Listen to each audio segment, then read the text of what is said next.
Welcome to another edition of Crunch Countdown. Happy New Year. Jason Lockhart inside an empty Syracuse Crunch locker room with the team up in Canada on the road taking on the Toronto Marlies Tuesday, 7 p.m., and then Hamilton Friday at 7:30 p.m. before visiting the Wilkes-Barre Scranton Penguins in Wilkes-Barre on Saturday, a 7:05 start. The Crunch coming off 5 points out of 6 in their last 3 games, including a 6-2 dismantling of the Binghamton Senators on New Year's Eve. And now we'll see if the Crunch can get points in their last 4 games as they take on Toronto on Tuesday. The Crunch will not return home until Friday, January 20th against the Norfolk Admirals. You can call up the Crunch office at 473-4444 to get your tickets. Now we'll hear from center Peter Holland.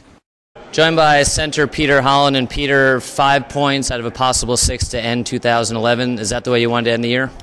Yeah, that was obviously important for us to get 5 out of the 6 points, and we kind of talked about that right after Christmas about getting on a bit of a roll here. So nice to get off to a good start, and hopefully we can keep it going. And things certainly got a little feisty in Binghamton. I know you tweeted about it. Was it good to see the boys defend each other? Yeah, I think that's what this group needed a little bit, just something to bring us together. And you know, I mean, it was pretty exciting there in Binghamton, and but the biggest thing was getting the win.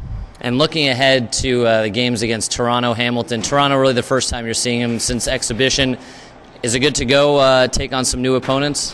Yeah, I just think, you know, it's fun to get on the road with the guys and do a little team bonding and stuff. And I mean, playing Toronto in my hometown, I know a lot of guys are from the area, so there's going to be quite a bit of family in the building. So I think we're looking forward to that. But yeah, you know, it'll be a good test against the Marlies. I was going to ask, are we going to get a sellout in Toronto because of all the family and friends there? We might. I know for sure some guys probably have upwards of 15, 20 people coming. I know I do. So yeah, you know, it might be the busiest the Rico's been all year. And what's it like getting a guy like Kyle Palmieri back in the lineup? Yeah, I mean, obviously, you know, he's good for about a goal a game, basically, according to his stats. So it's nice to get him back. He obviously helps us on the score sheet. And, I mean, you got a guy like that, you got a good chance of winning. So nice to get him back. But, you know, obviously, he'd probably still rather be in Anaheim. And finally, on a personal note, you've just been playing stellar hockey since you've come back from Anaheim. Can you see your game improving day in and day out? Yeah, you know, I just feel a lot more confident out there on the ice.